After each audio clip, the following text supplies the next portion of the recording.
Barça-Bayern pour ce nouveau défi de Ligue des Champions. Le Barça n'aurait pas pu tomber sur un meilleur adversaire pour un nouveau test en Ligue des Champions que le Bayern de Munich. Et donc ce sera les retrouvailles entre le Bayern de Munich et le Barça, d'où la dernière humiliation sur un score de 8-2. Mais néanmoins, le Barça s'en sort très bien avec un groupe assez clément.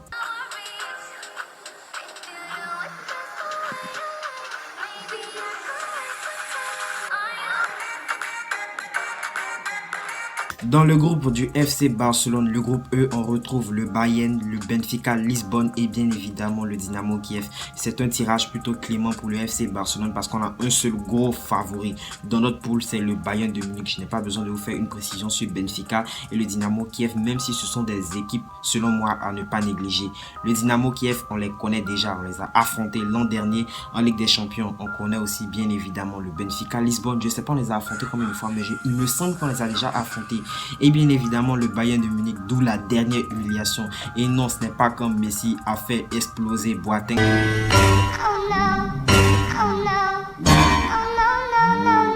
C'est plutôt quand le Barça s'est fait piétiner sur un score de 8-2.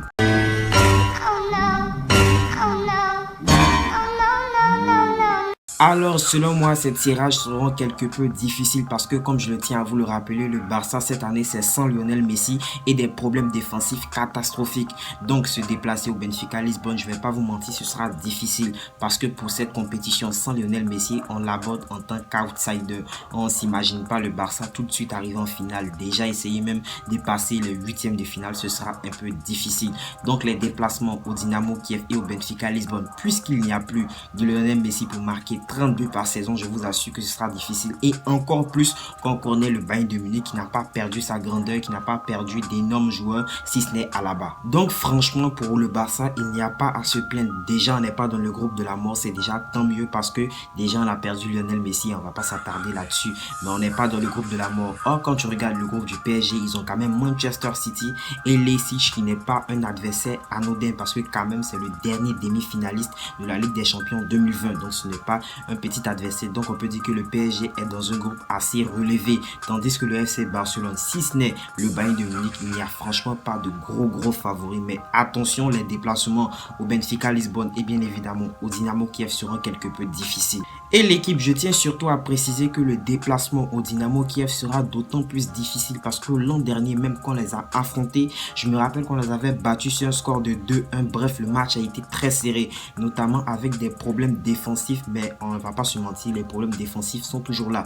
Et en plus, en attaque, on n'a plus d'immenses attaquants, si je peux dire ça comme ça, à part un Braithwaite qui nous met des buts.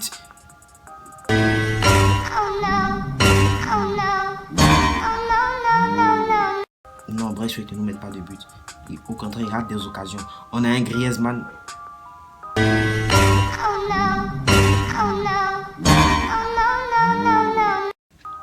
Griezmann, c'est beaucoup plus défensif. On a un Depay, voilà, un bon Depay. Donc voilà, je pense que ce sera difficile, mais bref, on va voir comment le Barça va se débrouiller. Mais sinon, c'est un tirage plutôt clément pour le FC Barcelone. Bref, dis-moi ce que toi tu en penses en commentaire. Merci d'avoir regardé la vidéo jusqu'au bout. Visca el Barça, c'était ton pote le tacticien du football. Tchuss.